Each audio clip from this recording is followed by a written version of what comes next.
And good morning. We're live on YouTube. We want to be live on Facebook as well. Atlanta Falcons fans. Actually, I took the fans out of that. It's just Atlanta Falcons on SI and Scott Kennedy Sports on Facebook.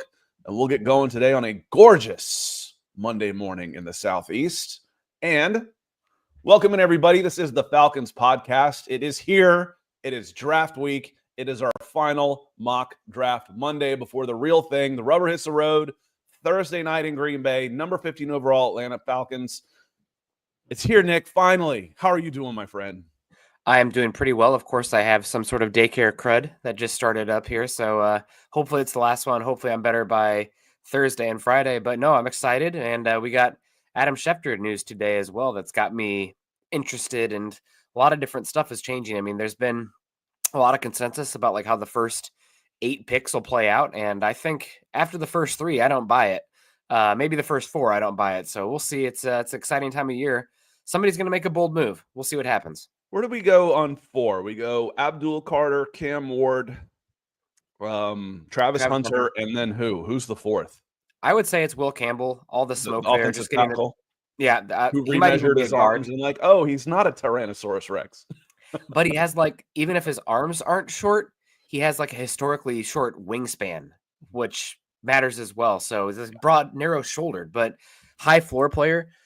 The Patriots just need to figure out 5 on the offensive line, right, to help Drake May, and he's got an extremely high floor. It's not the move that I would make because I'm searching for superstars there at the top, but I think that is pretty safe. After that, though, too much. I think Adam Schefter even said too much consensus at 5 for Mason Graham. So I don't know. Could be Genty. We'll see.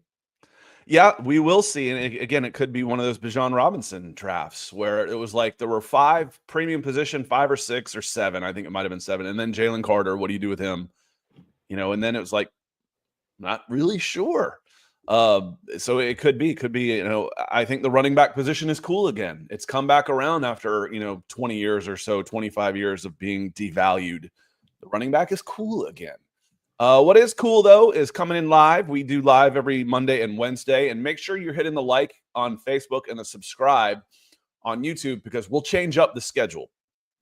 I haven't quite figured out exactly what we're going to do Thursday night, but I will be here in some form or fashion on Monday. Might not start at the beginning of the draft since the Falcons don't pick until 15th this year. Yay! Instead of top 10 since we've been doing this for 5 years. So I don't know that I want to talk for 3 straight hours before, 2 hours before the Falcons pick. Actually, it could be almost 3 hours before the Falcons pick. So keep that alert on. I might go right after they pick or come on 10 minutes before they're on the clock. So we'll see. And then I will almost for sure do a Friday morning follow-up show, a react show to the first round of Falcons and a preview to the second round. So make sure you're hitting that follow button to get the notifications when we do change up the schedule like that. Coming in nice and early today before we even went live with some super chats. We appreciate the support as always. Trenton comes in. He says, good morning. Have a great week. He's got the coffee emoji. I'll drink to that. Cheers. And yes, I do have my Lion coffee all year long. And good morning, Trenton. Hope you're doing well. And Denver Luke is coming in as well. Luke, good to see you. He says, good morning, Scott Nick. It's draft week. Yes, it is. Growing up a Falcons fan, I didn't know how big a deal free agency was because the Falcons were never players in free agency when I was a kid. They would just lose their players. They never signed anybody. I was like, who cares about free agency? Not Falcons fans. So I was always a huge draft Nick. And frankly, it has helped shape my career. I mean, literally, it's helped shape my career. 1989, I tell this story all the time. 1989, I was 16 years old. 88, the previous season, I got really interested in the draft for the first time. The Falcons had number 1 overall pick. They took Andre Bruce, number 1 overall, and then they had the 31st pick also, or whatever it was at the time. They took Marcus Cotton. I was really interested. 89 comes around, Nick. First pick, Troy Aikman. Second pick, Tony Mandrich. Third pick, Barry Sanders. Fourth pick, Derek Thomas. Fifth pick, Deion Sanders. Mm-hmm. I was 16. It made an impression. Yeah. That draft made an impression on my life, Nick. I'm like, wow, this draft stuff's awesome. Yeah, I mean, I remember I was always into it for some reason. The one that really sticks out to me, shout out to my buddy Jake after school, hanging out with him and seeing the Broncos trade up for Jay Cutler. That was exciting. It's like, oh my God, they're trading up. I'm like, well, sixth grade me is like, well, it has to be a quarterback if they're trading up, because I was even a football nerd back then. And lo and behold, way into it when the Broncos had 2 first-round picks after trading Jay Cutler. I was anti-running back then. They took Noshawn Marino. I really wanted Brian Arakpo, who ended up having a pretty decent career, edge rusher out of Texas. And then that 2011 draft, I mean, that really kicked things off for the Broncos at the 2nd overall pick. Then you talk about a special draft as well. Marcel Darius, Patrick Peterson, J.J. Watt, Julio Jones, A.J. Green, Alden Smith, Tyron Smith, Von Miller, of course. So, yeah, I mean, the draft is great. Unfortunately, this isn't going to be probably that star-studded year, but still, I mean, a majority of your team isn't stars, right? You need to figure out how to hit 600 while everybody else is hitting about 500, and that can put you up top. So if you just hit one more pick than the rest of the teams, that can turn a franchise around. Edward Brown is here as well. And one of the things, let me kind of set the show. We're about 6 minutes in. Adam Schefter came out with a big column, his draft news and notes coming in. He's arguably the biggest voice in this business. So when Adam Schefter talks, we listen. He's not going to put anything in writing that he hasn't been told or heard. He speculates. His speculation is basically off the record facts. That's what his are a lot of times. Like you can't report this, but this is what's happening. We're going to get into that. Chad Reuter came out with a 7-round mock draft, and I just hate his mock drafts. So we'll get into that one just a little bit, and nothing against him. I just don't like his picks. He's still on linebacker center, 1st and 2nd round. No, don't do it. And then we'll finish with our final mock draft Monday. We'll go through all 7 rounds, and then we'll get out of here. Edward Brown is in here as well with a super chat. Thank you, Edward. He says, Terry Fontenot needs to find a way to turn 5 picks into 7. And it's not just 5 picks. It's 2 top 100 picks. It's 2 picks in the top, and even 3 in the top 250. I mean, three of those picks are, 150, 220, and 277. It's really 2 impact picks. Everything else is day 3. And there is a wide variety between day 3. I'm not discounting 4th round picks. There's a decent probability of success in the 4th round, but it's 2 top 100 picks. It's 3 top 150 picks. That's it. So it'll be easy to report unless they make some trades and get some more picks, like Edward Brown says. Yeah, the issue is that not many teams are looking to trade up. One of those teams are the Broncos reportedly, but a lot of people wanting to trade down. And it's probably just because, again, your true top 10 first-round grades, there's 3 of them this season, maybe even 2. Depends on how you view Cam Ward. Is he like a perennial top 10 grade? He's a quarterback, so he gets that whole round bump, of course. But you have Mason Graham. He's kind of teetering, could go either way. Teteroa McMillan. A lot of warts in this class, but there's a lot of value in that day 2 area, which is why the Falcons and Falcons fans would love to trade back. But it takes 2 to tango at the end. I mean, really, for the Falcons, if you're looking to get more picks this draft, I think you're probably talking more so about day 2, day 3 player trades. I mean, does Tyler Algier come off the board? Does Kyle Pitts get moved? I mean, I think that's as probable as a trade back from 15. Jeff Legwold, someone you're familiar with. He's an ESPN guy with Denver roots. He did a top 100 prospects, and he's got Cam Ward at 18 and Shedeur Sanders at 32 as the top quarterbacks. As far as a talent goes, if you're ranking prospects, regardless of positional value, is that fair? I think so. I mean, maybe it's a little bit low. I saw that he had Amarian Hampton as 4th running back too. So then there's not consensus, and I appreciate Legwold always goes out there. We like to use the consensus board because it's a good conglomerate, and it tends to be pretty accurate, but it's going to, just using that as an example, it's going to vary widely from team to team. Teams boards are much smaller as well because the scope of the skill set, the scheme fit, et cetera, is tiny. I mean, Bill Belichick was notorious for having a big board that was 30 players big. So it'll vary. But yeah, no, Cam Ward being down there. And I want to give credit to Robert Mays for this. He put it out there at The Athletic talking about just the return on investment for a pick. Let's say you take a running back at pick 1 versus a quarterback at pick 1. The ceiling, the cost is the same no matter what, right? It's the 1st overall pick, but the return on investment can be 1,000 times with the quarterback if it reaches that top versus a running back only, 15 times, 20 times. So that's where another area where positional value kind of comes into play, and especially quarterback, right? Nothing operates in the same realm as quarterback. It has its own rules. So if there's one that you view at all has a chance to be a franchise quarterback and you don't have one, take the swing. Yeah. We've said it before, and I've heard general managers say it here recently. Starting quarterback is arguably the most important position in sports. Mm-hmm. You can have a number one, it makes the biggest difference for the rest of the team compared to any sport. You can talk about a hot keeper in NHL playoffs. That's nice. A true number one, going back and watching the Diamondbacks when they had Randy Johnson and Curt Schilling, but that was two guys. One doesn't typically do it on the mound. A dominant Shaquille O'Neal type one guy, but that's still a Shaquille O'Neal guy, not just a center, not just a good center. An average quarterback can, like you said before, going from a D- to a C at quarterback is 3 or 4 wins. It's over the course of an NBA season, that's 15 wins. There's no other position. It's the most important position in sports as far as I'm concerned. And then, but we'll say hello to Michael real quick too. Michael says, good morning, Scott and Nick on the Falcons podcast. Hope you are doing well. It is draft week. And Sip Thoughts, he says, Scott and Nick, I might have to try that coffee y'all drink. Hit them up, lioncoffee.com. We don't have a code for you right now. Unless it still works. What was it? Go Falcons 20? Yep. Was our code. Lioncoffee.com. We drink it all the time. Whether they're an official sponsor of the show, we're drinking it. It's hard to find green beans coffee like I used to get in Iraq. Now that sounds interesting. That sounds interesting.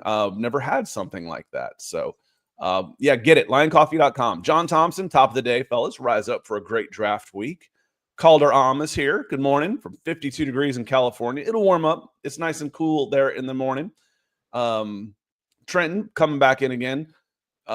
Draft is near, and hopefully the Falcons are putting out what they want in a trade with Kirk. Hope that means they're looking for a trade back. Okay, let's get into this here real quick. This is one of our topics, our title topic. Adam Schefter got into the latest on Kirk Cousins and what the Falcons want in return. And I don't think it came out over the weekend that they were looking for a day 1 or day 2 pick. Well, that's just saying a first or second round for the most part, which there's just no way. I don't believe that's what they are realistically looking for. Whether or not that's what they are asking for or expect to get are two different things. That's crazy. Why would you ask for that? Because you don't get if you don't ask. They might not get it. Now, what Schefter said was $20 million. That's what he said the Falcons are looking for. He said $45 million guaranteed. I only count 37.5. He's got $27.5 million guaranteed on this contract, and then he's got 10 on next year's from his roster bonus. $37.5 million is going to count on his dead cap number no matter what, because they've already paid him that. They gave him a $50 million signing bonus on 4 years, which is 3 years remaining times, 3/4 of 50 is 37.5. That's done. There's no recouping that. But they've got another 37.5. So half of the 75 million is still guaranteed. They're trying to get something back for that. Nick, he said they're asking for $20 million, and he doesn't think anybody's going to be willing to pay it. Maybe you get 10. Yeah, it's always a calculation of, can you get a little bit more draft capital with eating less? What do you actually value there? Is it the salary cap space and the money off your books as opposed to draft picks? But it's going to be post-draft, and we're still keeping an eye. The real domino here is what happens with Aaron Rodgers, right? Like if Aaron Rodgers decides to retire, he keeps stringing them along, Pittsburgh could say, you know what, screw this. Right now our quarterback is Mason Rudolph. So we'll see how the chips fall with the quarterbacks. I think we got our eyes on, we already talked about Cam Ward to start, but where quarterbacks, Tyler Shuck, Jackson Dart, and Shedeur Sanders come off the board also change things for the landing spots for quarterbacks. So keeping an eye on it. You're not going to get a lot, obviously, in return. So it's just going to be nice to close the book in general. No, I said what you're hoping to get. And I've maintained this since Thanksgiving. Is a day 3 and $10 million in cap relief.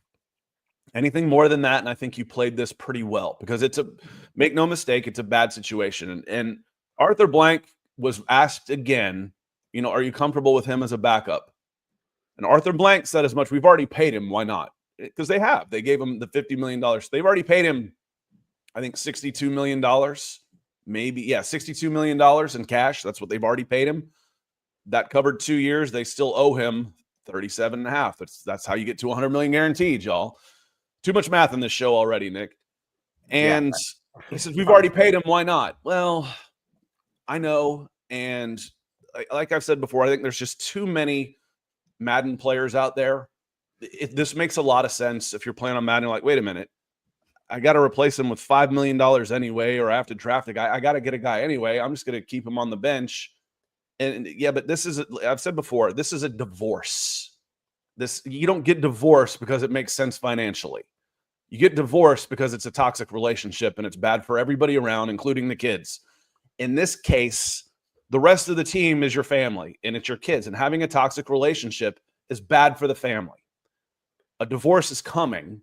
I just do not think there's any way he is on the roster week 1, whether they have to waive him or not. And if someone says they're willing to pay 10 and they want 20, he might get 15. That's going to be better than I expected. You get 15 back out of 37 and a half. Okay, you ended up getting 5 back than if you would have cut him and not paid that 10 anyway. That's still better than 0 from a bad deal. And make no mistake, Nick, this is a bad deal that they're trying to salvage something from. But it could be worse having Kirk Cousins, a disgruntled one-away veteran, stinking up the camp is bad news for the Atlanta Falcons. I don't see it happening. Or it could be worse. You wouldn't have Penix in-house as a option, and you're stuck to try to convince yourself that, hey, one more year, one more ride. Maybe he still has it in there. So happy to have Penix all the same to roll back on, because this is just, in the past. It'll come, it'll wash over, and it'll be done. Greg Custom Kicks coming in $5 says, what's up, guys? Glad to support always. Appreciate you. He said, just got done with my largest order, 7 pair. Man, that's awesome. A lot of work there. So you guys check out Greg's work. He says, I wish Atlanta had as many picks, but its simple edge should be the priority. I think I'm with you, Greg. I mean, just the value of the position and everything, but I'm a simple man, and I try to make it as simple as possible. At 15, if you can get a difference maker, a long-term difference maker, I don't care what their spot is on the defensive side of the ball. Trust your board, trust your evaluation. If you end up taking Malachi Starks and he ends up a Hall of Fame safety versus an edge who's just an adequate starter, you should have taken Starks in that scenario. Of course, these are draft picks. We don't know how it's going to play out, but you got to trust your people you're paying to make those evaluations and decisions at the end of the day as well. I think based on the board, there's going to be edges there. I mean, there isn't anybody that says, because of the board the way it is, if someone loved these guys, they'd be higher. Mm-hmm. And who's done that recently, Nick, was a guy that you mocked did a mock on here first. The guy that's gone up almost out of range that you first picked for in one of our drafts is Jahdae Barron.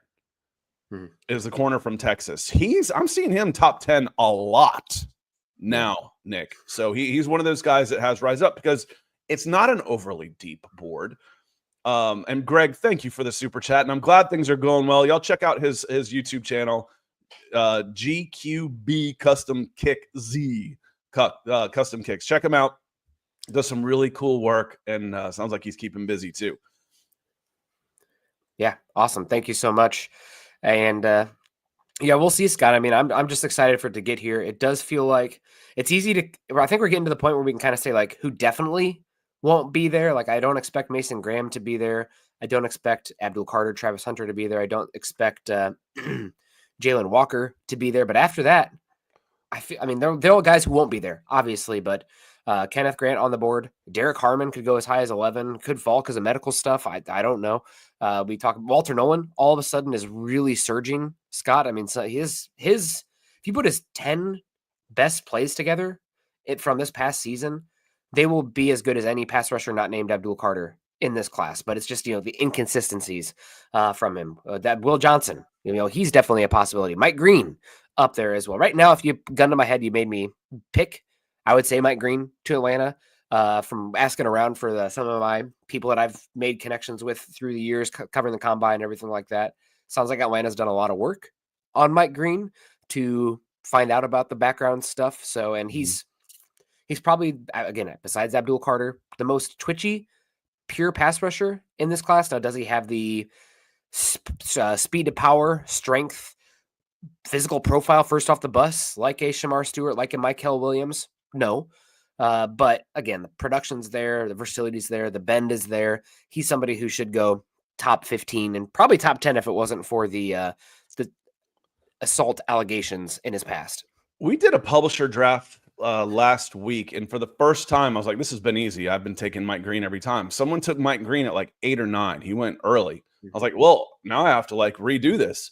I went with Mykel Williams is the next one that I went with at that point. I think there's enough edge rushers here that you probably are going to go edge if you don't trade back. I'd still rather trade back. But I went Mykel Williams was my number 2 of the available edges because I actually ended up picking for the Colts also for our friend Chad Jensen. So I picked for the Colts and I took Jalen Walker at 14. He was still there. I'm like, okay, I could pass. But I'm like, I'm like Jalen Walker. They need an edge linebacker also.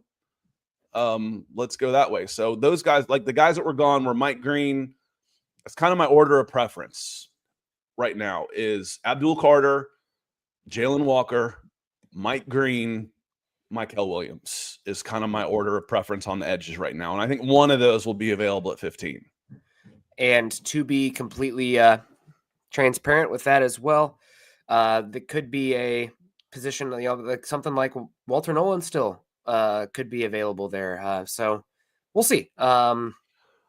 Just take the best player, right? That's got to be what it is. Nick, we got some awesome super stacking up. I want to get to those. First off, I want to put a bow on the Kirk Cousins conversation. I want to tie it up and just the bind that the Falcons find themselves in trying to trade him with this. As you mentioned, you could be in worse situation trying to talk yourself into, is he washed or not? Well, they're trying to trade this guy, but they're also, Kirk has the ability to say, yeah, my shoulder was bothering, my elbow was bothering me after I took that hit. And again, that's normal. I don't blame Kirk Cousins for doing that, doing everything you can to stay on the field. That's expected of you as a professional athlete. You're expected to play hurt. You're expected to keep quiet. It's up to the coaches to say, no, he was poor. I need to get his ass out of there and not wait 5 games to do it. The Falcons, on the other hand, have said, no, he was fine. He was fine. He was fine. Okay, so what's your answer then? He just was terrible? He was healthy. He was this bad. Then why would I want to trade for him? So they're in a little bit of a bind here. And I wrote that up and I put it in there. It's a little counterproductive saying, no, I can't say he was hurt because then I've got really big problems with the league that we didn't disclose that on this. I have to say it was a football decision, but now I'm trying to trade him and it was a football decision. Would you like to trade for this guy who we benched because he was freaking terrible? They're in a little bit of a bind there. There's not a lot of they don't have a lot of leverage is the word I'm looking for. They don't have a lot of leverage on this deal right now, which is why they're going to eat most of it. And it was a bad deal. Yep. I mean, sunk cost fallacy right at this point. Yep. It's time to move on. You got Penix here.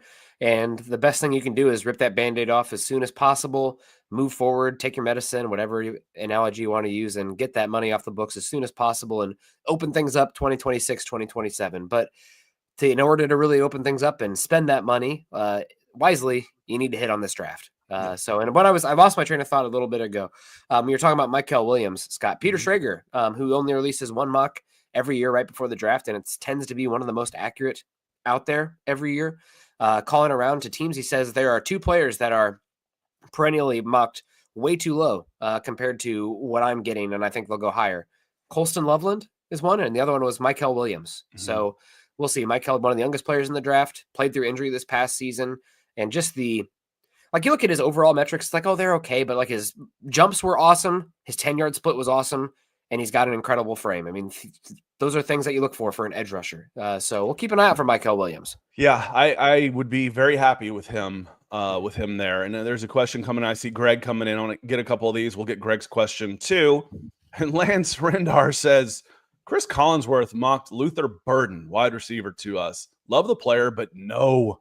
A nightmare of a draft would be first round at number 15 wide receiver, second-round offensive tackle, 4 backup QB, 7 linebacker, 7 edge. That would basically be a lot like last year's draft. It would be a red-shirting draft. Luther Burden would play, don't get me wrong. But number 2, we got to get a guy ready for when McGarry moves on and Matthews retires. We got to have a guy ready. You don't have guys ready now. Yeah. You can't afford to draft redshirt guys this year. You've got to have impact players with your first 2. And I like what he says. It fills the needs in reverse. Yeah, let's go the other way. And if you go edge, hybrid linebacker edge, backup quarterback, that one stays the same in the 4th round. Offensive tackle 7th, wide receiver 7th. We do that a lot. We actually do that one a lot. What I'm missing here, Lance, though, I need 2 defensive backs. Again, we're trying to squeeze 7 players out of 5 picks. It's hard. It's hard to do. I want a safety and a corner out of this. I want 3 of the 1, 2, and 4. I want edge, defensive lineman, cornerback, safety. 3 of those 4, and hopefully you can move back and get 4 of those 4. That's what I'm hoping for, Nick. You need to take talent as it falls to you. The one thing I will say about cornerback is that it is very much a cherry on top for your defensive build. You really can't take advantage of good cornerback play if your defensive front is anemic. You got to be able to stop the run and get after the passer. But again, you can't bypass superior talent at corner for a lesser edge or defensive tackle. You need to just take the talent as it falls. But if all things equal, I think you need to focus on the defensive line. Maybe I'm already waving the white flag a little bit for this season just because of your avenues to add talent is not great. But the NFC South is still open. It all comes down to Michael Penix in that front.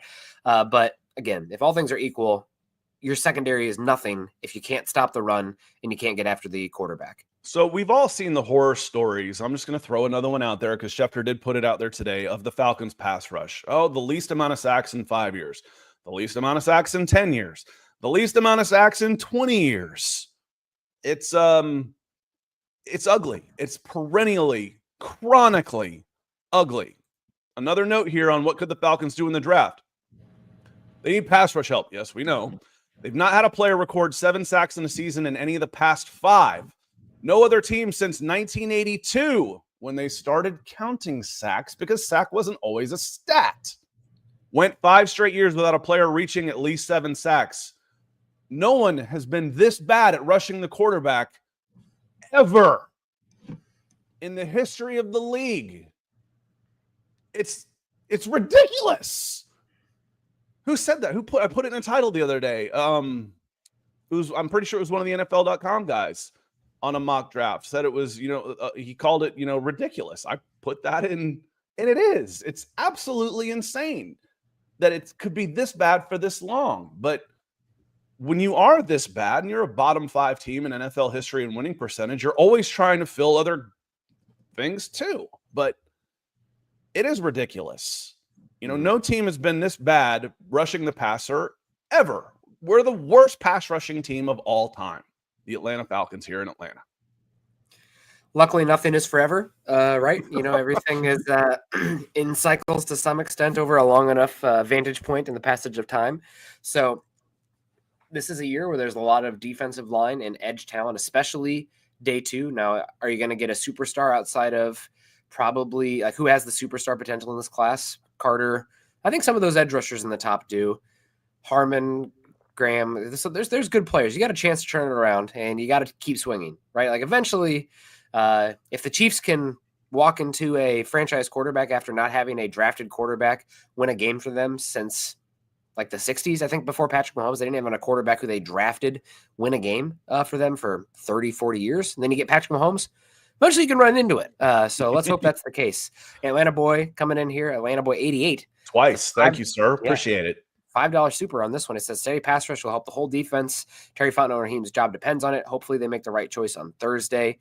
Yeah, I mean, it's not just the pass rush, though. You got to have eat your vegetables on first and second down to unlock that fully as well. So if it's, if you're constantly giving up 3 yards or 4 yards and it's 3rd and 2, 3rd and 1, you can't really pass rush, right? Mm-hmm. So you have to. It's always that game. And there's different avenues to get to those 3rd and longs, but you also have to be able to put up enough points to get those pass rush situations, those true pass sets, obvious pass down looks. But yeah, the Falcons really couldn't do either that well last season. So your ceiling is probably pass rush oriented and like having a superstar paired with your secondary, but your floor of your defense has to be like, can we do enough to get off the field and create those third and longs? And that comes from your defensive front. Yeah, and I agree with you. I agree with both of you because you're both making great points. Atlanta Boy 88. I've always said, corner edge, and Nick and I, we've had this conversation. We had this conversation, when we first started 2021. I'm like, give me the edge every time, just because it's not necessarily they can end a play. An edge can end a play. The best cornerback in the world is a quarterback on his ass. And I maintain that my whole life.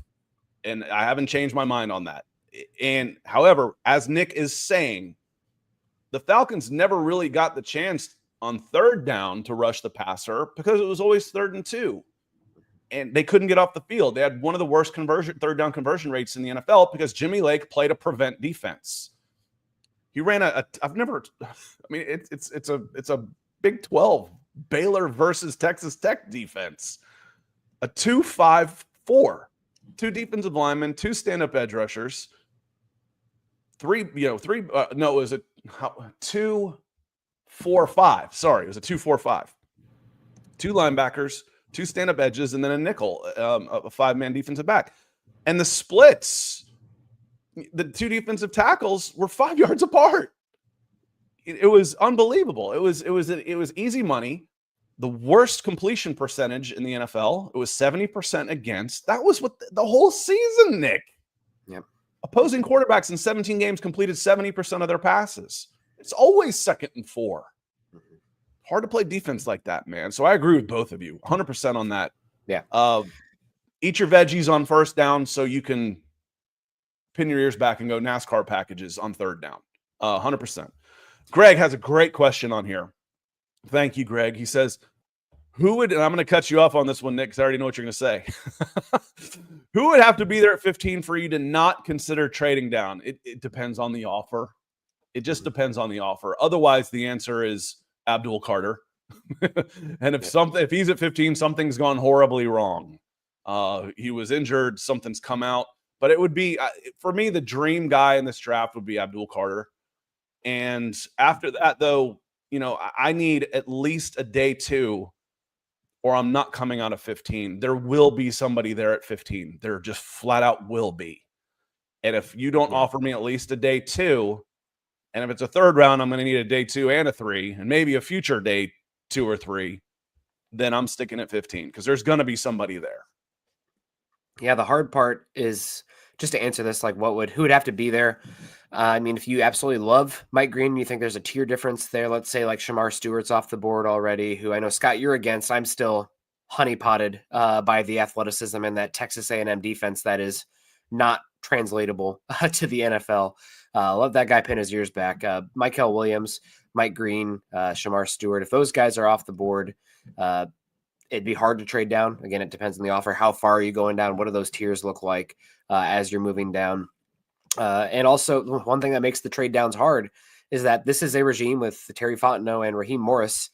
I'm always a big proponent of adding future draft capital because the general rule of thumb is like if you trade for a next year's second, that's the equivalent to a third this season. So it's an appreciating asset. If you can just hold on to it over time, it's guaranteed to add value to your overall portfolio, I guess, of capital. So, but this is a regime that is not in we can invest in something, sit on it, and it'll flourish and gain more value over time. They need to win now. You're a 6-win season from clearing house and a reset in Atlanta. So how much does 2026 capital matter to you? I mean, Scott, It could be something where, I don't know, this would make me sick, but like you're talking about, you're trading next year's 3rd round pick and your 4th round pick just to get a late 3rd this season to add something in here. You're paying 2 for the price of 1.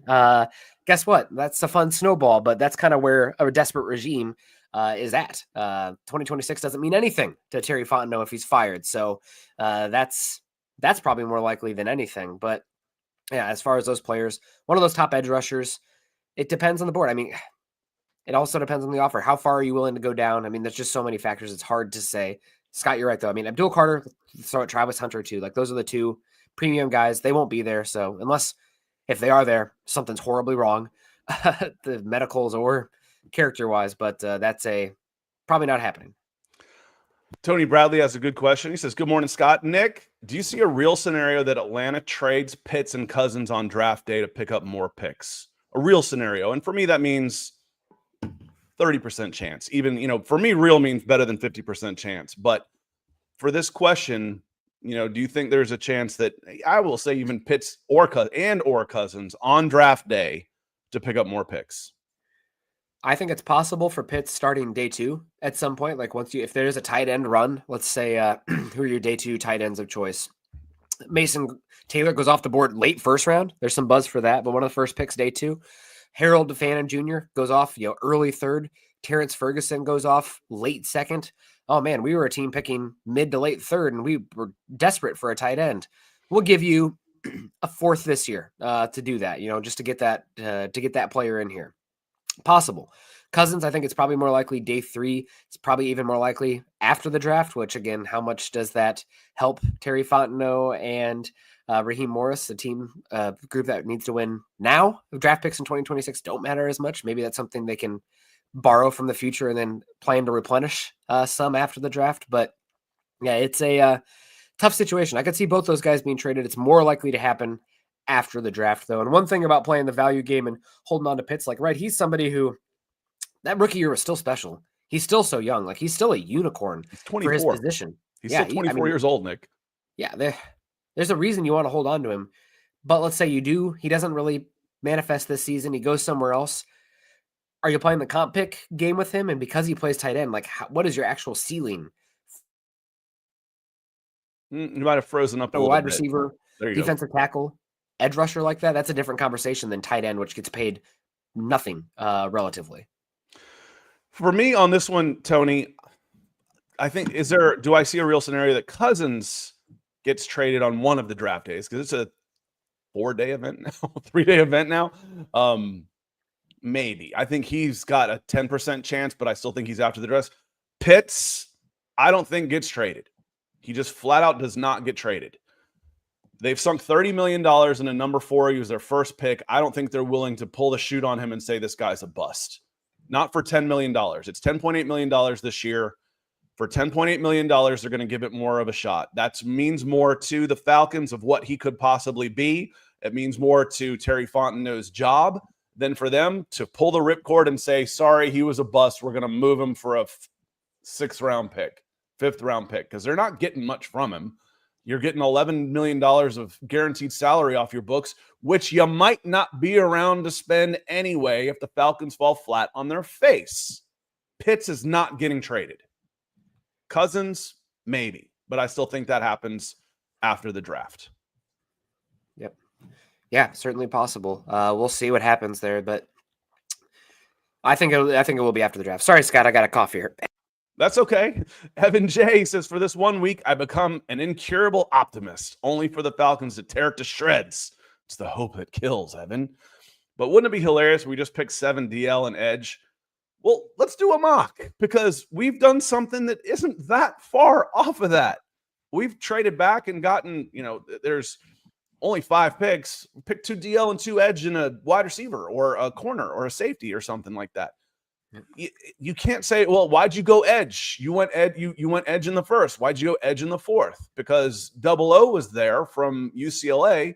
And when have the Falcons ever said, you know what? We've got too many pass rushers already. We don't need another one. No. You need more. How many do you, what was it? What movie was it? It was some financial movie. What's your number? What's your number? And he just says, more. That's what the Falcons need across their front 4 or 5 right now. More. If they take 4, and the thing is, how many did they go last year? They went 4 there last year, and there's no real answers right now. Rook looks okay. Mm-hmm. I wasn't a big fan of Dorless coming out. Braylon Trice, I'm not expecting anything. Zion Logue's already gone. Yep. They might need to do it again. More. They might need to go more, Nick.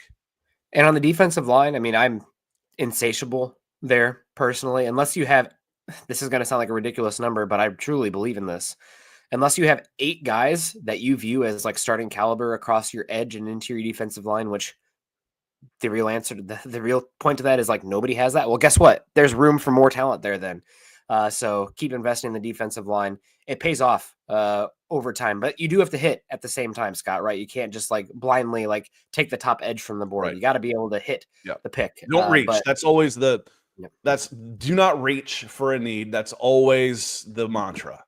Yep. You know, the phrase I heard, and I repeated it 100 times when I first got into scouting and working with college coaches, was it's not the guy you miss, or it's not the guy that you miss that kills you. And you know, is there such thing as a must-have guy? And I say no, because for my money, Herschel Walker is one of the best college football players to ever play the game. Most important, most valuable ever. He chose between Georgia and Clemson. Georgia won a national championship with him. Clemson won one without him. So it's not, I think it was the next year in 81. It's not the guys that you miss that kill you. It's the guys you take that can't play. Those are the guys you kill you. Keep getting good players on this. Is on this one. And yeah, it's the hope that kills. We're always optimists, and it's been a tough team to root for. Falcons fans. I hear people put down Falcons fans. I just get mad. I'm like, do you know what the Falcons fans have been through? Congratulations, man. Being a Falcons fan is a green flag. You are loyal. I want you in my life. I know I can depend on you. Atlanta boy coming back in. He said, what's the latest on cornerback Jalen Ramsey? And I think Rook showed us last season that he's capable of stopping the run. That's the only reason you let Grady walk. I'm a little pissed that Grady is gone and David Onyemata is still here. I'll be honest. I'm a little pissed at that. You know, Grady took a pay cut. He got some guaranteed money, but he took a pay cut to sign with the Bears. He's making less on average this year than he would have that he was making on the last year of his contract in Atlanta. And Onyemata's still here and Grady's gone. And I don't think you get rid of Onyemata now and go with, you know, a bunch of kids and backups. I think Onyemata is going to be on the Falcons now. Yeah, I mean, it could be something. That, Nick. Could be a day 3 trade. The same. And Atlanta boy asking about Ramsey. I don't think the Falcons are in a position to trade for Ramsey. You have a lot of dead cap hit and very few picks. And where are you in your team build? Are the Falcons a corner? The question when you add anybody that's that old at a position that falls off like that, are can you convince me that you are in this singular upcoming season this piece away from contending for a Super Bowl? I don't think that's remotely close for the Falcons. So and they've got linked to him too, because there's a need there at cornerback too. But you know, I need more picks, not less. Yeah, there's also even if it's a 2026. Yeah, even if it's a 2026 pick, I need picks next year. And going back to, you know, that's a Judon deal, basically. You know, the third rounder at the time, if you were going to get your 10 to 12 sacks from Matthew Judon, well, you would have re-signed him then. You know, the third round makes sense. The fact that he was put in a system where he had no chance to thrive, that's just a miss between the general manager and the coaching staff. It just didn't work. So I don't think Jalen Ramsey's really an option for the Atlanta Falcons. I don't think he's the right guy unless Fontenot just gets desperate. And we have to win this year or we're out of a job. And if they get fired, they get a bunch of money anyway, and they'll be back in work within a year or two. So hopefully nothing like that happens. Want to hit on Chad Reuters. I'm just going to read off his picks. We'll comment on those, and then we're going to do a mock draft. Then we're going to get out of here like we promised. NFL.com, Chad Reuters, 7-round mock draft. First round, number 15, Jihad Campbell. Now, if he ends up playing a little bit like Caden Ellis, that's a pretty good pick at number 15, and I think that's how they want to use him. Freeing up and having 2 Caden Ellises is basically like having another edge and another pass rusher while giving you more linebacker. The problem for me is with Divine Diablo and a wild card in Troy Anderson, you know, I have to force one of those guys into a spot to get them all on the field. Nothing against Jihad Campbell. It's just there's so many bigger needs right now. Second round, Jared Wilson, center. No, the Falcons were 5-1 with Ryan Newsel at center before the Saints game when Cousins got hurt. With Ryan Newsel at center, they're 5-1. Ryan Newsel's back at center. They don't need a center either. I'm okay with where they are on that. compared to other holes that you could fill with number 46, Nick? Yeah, Jared Wilson's a tough one because he's such an athletic freak and it's a terrible center class. And I've said it on here before. I'll maintain that outside of adding the defense, priority number one has to be the offensive line infrastructure and integrity to protect Michael Penix. Nothing else. Like, you're not going to probably win the Super Bowl this season, right? So nothing I think matters more than what the version is for Penix. Now, having a good defense and avoiding obvious dropback situations where he has to hold on to the football, play hero, take hits like that helps the quarterback too at the end of the day. But the offensive line is probably my overarching number one priority for this team, big picture. But the defense is so low. There's so many avenues where you can add talent that's the most probable path. But if you view Jared Wilson as a special center, then that's the conversation. But a top 50 pick on the lowest paid position on offense, it's very bold for a team that has so few draft picks with so many needs on the defensive side of the ball. Bold would be one way to put it. I would say just no. Again, Ryan Newsel is a competent pro. He is an average pro. Jared Wilson is not going to be better as a rookie than Ryan Newsel. That's the way I see it. To go back to Nick's point of you got to protect him this year. Okay, fine. You don't do that with a rookie center. I just, not Jared. If it was someone you liked maybe a little better, if you were to say Gray Zabel, okay, but you're not getting Gray Zabel at 46. Creed Humphrey, yeah, okay. Linderbaum, yeah, that's different. But Jared Wilson is not going to be better as a rookie than Ryan Newsel is in 2025. So I don't like that pick. He finishes with the 3 picks. Craig Woodson, safety, Cal. Yep, we want safety. Upton Stout, cornerback, Western Kentucky. Yep, want a quarterback. And then at the end, Caden Prather, wide receiver out of Maryland. 7th round, you're looking for special teams guys, someone with some traits, either a lot of size or a lot of speed or a lot of production. You're not going to even get 2 of those 3 when you're drafting in the 7th round. So you're looking for just one of them. Yeah, absolutely. And we do, if we're going to run a mock here, Scott, we got to fly because I got to get on the Broncos side of things as well. We're going to hit it real quick. We're going to do NFL Mock Draft Database. And I want to say hello to Gary. Gary's coming in with a super chat. Love you, Gary. He says, morning, guys. Finally caught alive again. And we're certainly glad you are here. It's appreciate the support coming in yellow. And thank you so much. I hope you're having it's just a gorgeous week. It's been just beautiful here in the South. April is just awesome in Atlanta. And I hope you are enjoying wherever you might be. So thank you so much. Let me go. We won't spend a whole lot of time on this. We'll pretend like we got just a few minutes. Why? Oh, I got to share this screen. Share. And I did just want to say, so you mentioned Chad Reuter's mock had them going Jihad Campbell. Campbell's a tough evaluation right now. I think he is honestly one of the better linebacker prospects coming out in some time. I mean, the ability, came in as an edge rusher, played behind a number of first round superstar edge rushers, so has moved to off ball. He's given where the NFL is at right now, your actual 6'3", 245 pound linebackers are rare.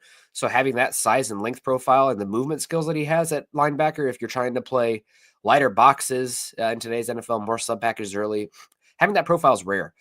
So you saw somebody a few years ago, Jack Campbell, go super early with a big profile as well, just because it's a dying breed, but teams salivate for those guys. Those players aren't typically as valuable in college, but in the NFL, they want them with those size profile if you can.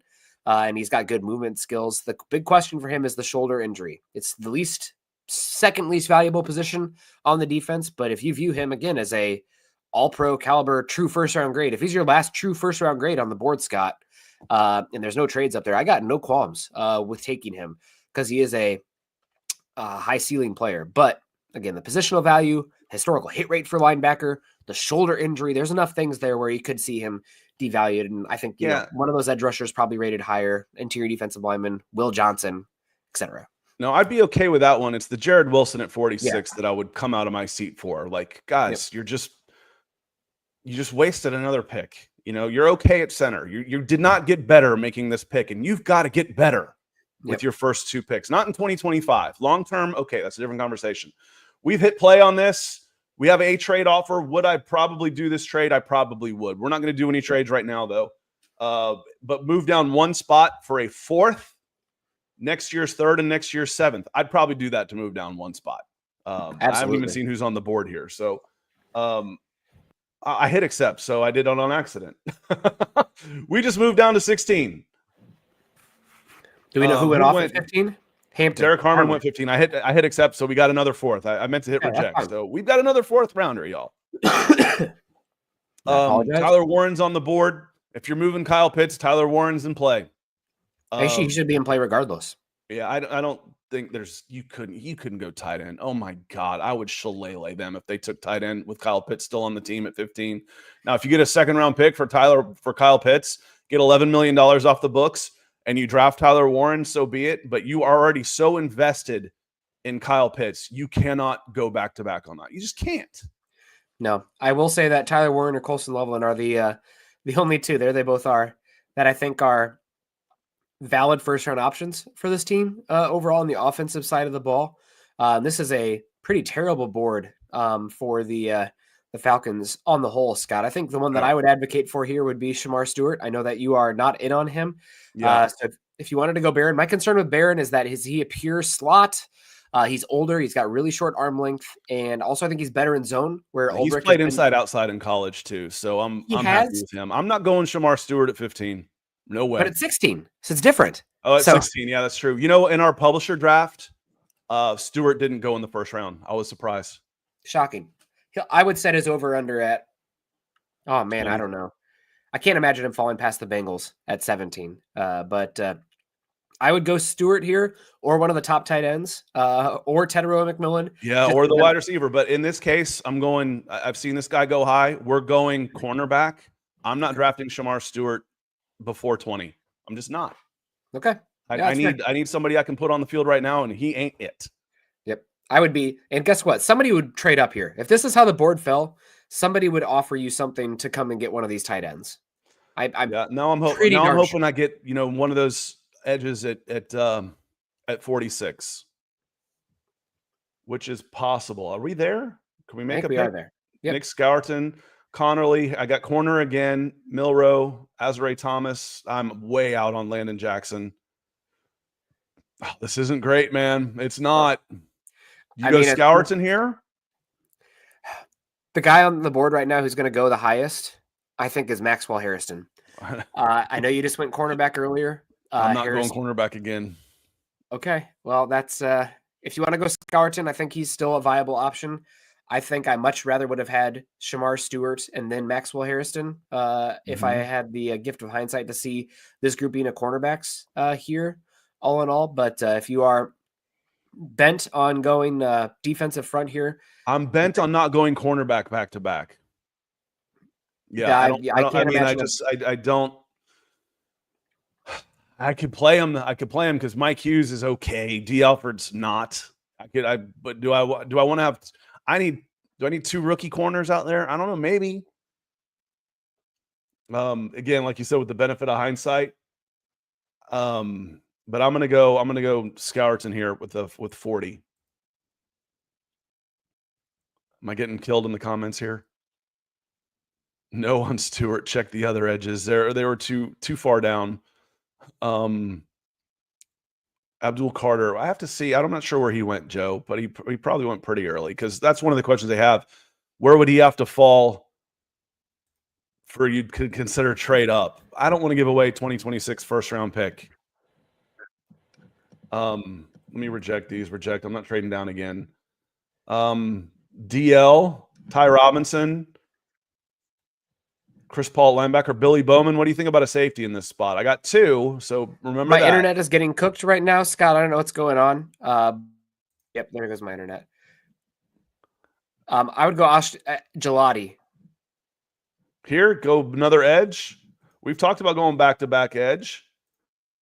I'm not trading down. Now I'm going to go we're picking again. I'm going to get a big defensive lineman, and I'm going to go Ty Robinson here unless you like another one. We may have lost Nick. I'm going to go with I'm going to go with a defensive lineman, Ty Robinson here. Yes, I would go Ty Robinson here. Okay. And that just about gets us done.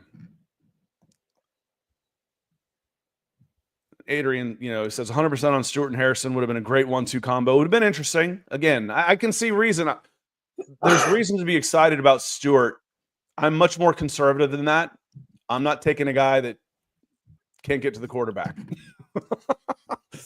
4.5 sacks in 3 years for a guy that is Superman testing just screams bust to me. And the Falcons have historically been really, really bad at that when it comes to taking gambles on guys. Just really haven't worked out. We're in the second here. This was a guy that they took. If we wanted to go corner now, I'm okay with that. Or here's a pass-catching tight end. Here's your big slot. I like him. And I think Nick is pretty much gone now. So we're going to take him out of there. Bye-bye, Nick. Thanks for joining us. I like Jake Brenningstool, Baron Sorrell. I could go. We've already taken 2 edges. This is a day 3 edge that we can look at here too. I don't mind going cornerback again. Do I want more depth on the interior offensive line? Do I want the safety? I'm still missing out on here is Sebastian Castro. I don't mind getting a safety in this spot. I like big DL Cam Jackson as well. So there's some options here. I just kind of have to decide which way I want to go. And I'm going to go just follow the board. There's other players I know better, but I'm going to follow the board and the need and get a special teams guy and a safety here. There's I like Cam Jackson. I like him a lot. Baron Sorrell, good player. Like him as well. So there's different guys there. And I'd probably look for a wide receiver type. Here's my tight end. Nick talked really poorly about him, so I don't want to go that way. Maybe I get a backup here on the interior offensive line in Clay Webb. I'm not going to spend too much time on this last pick because it is, the last pick. I'm going to scroll down one time, see if there's anybody that stands out for me. And if not, I'll probably just take one of the highest guys on the board. You know what? Jameer DK is a hell of a player out of Florida. Let's just add him. I like him a lot. He was a transfer to the Florida Gators and was a really strong leadership addition for them as well. Probably would have rather had Keandre Lambert-Smith, but hopefully he's climbing up the draft boards. This one, Keith and Alan Johnson, good morning. Hope you're doing okay. Welcome in. The board didn't quite fall the way I was hoping it would on this one, which could happen. We traded down. We didn't do it on purpose, but we moved down a spot. So we ended up getting a 3rd rounder and a 7th rounder next year as well. So that's good. Jahdae Barron, this is going to be a value pick. I've seen, again, we were talking about guys. If someone really starts, there's a lot of room to climb in this draft if you're having a good offseason. Jahdae Barron's one of those guys who's having a good offseason who has gone from late in the first to I've seen him in the top 15 a lot on this one. Scourton gives you, to me, I'm not a huge fan there. But I kind of followed the board on this one. There's other guys, and Landon Jackson was the next edge. The other guys there were offensive guys that I wasn't all that interested in. But Scourton was the 40th ranked prospect here. And I think gives you a little bit of immediate production, which the Falcons need. They need immediate production from picks 15 and 46. Those guys need to be ready to play now, which maybe means, do you get your safety then? Because if I don't have a really toolsy pass rusher, how much is he really going to make a difference on the edge? Is he going to be better than Leonard Floyd? Is he going to be better than Arnold Ebiketie? Probably not. But I went with some backup guys with some development here. And now my edge room looks like Leonard Floyd, D'Angelo Malone, Braylon Trice, Arnold Ebiketie, Scourton, and Gelati. That gives me 6. Not everybody's going to make the team. So let's see where it goes from there. And then I want some big guys. Ty Robinson is a big guy. I got my glass-eating safety and then a good special teams player on that. So this was not my favorite of my drafts. The one we did last week was one of my favorites where we traded down. I think we got Michael Williams, and I posted that one. That was that one I liked much better, but this feels more realistic, honestly. I didn't get every player I wanted to get. It was a little bit tougher. So, Nick, what are your final thoughts on this draft? I think it didn't fall the best for you. I think I'd have been pretty desperate to maybe even taking a little bit less to move back. I think somebody would have come up for one of those pass catchers if the board actually fell that way. I don't think it will fall that way in reality, but I like, if you scroll up a little bit, I like what you did with your mid-round picks. I mean, you took 3 pretty good swings on the defensive front. Ty Robinson, Ashton Gelati, and Nick Scourton. That's a pretty good trio there on the interior. Somebody, I don't know if you're going to get a superstar out of that group, but you got functional players all the same. I think I like each of those better than your edges, all of your edges you took last season. So you got some talent there. Yeah, again, it wasn't the ideal mock draft, but that makes it feel a little bit more realistic. On that note, we're going to get out of here. We certainly appreciate y'all coming in, and you were super busy on the super chats. Trenton coming in, Denver Luke, Edward Brown, Greg Custom Kicks, Lance a couple times, Atlanta Boy a couple times, Greg, Evan, and Gary closing us out. Thank you so much, helping keep the lights on, helping keep this forehead nice and shiny in those lights. We will see you Wednesday morning. We will do another mock draft on Wednesday morning, and then we will see you on Thursday. It's draft week, y'all. Have a great rest of your week. Peace.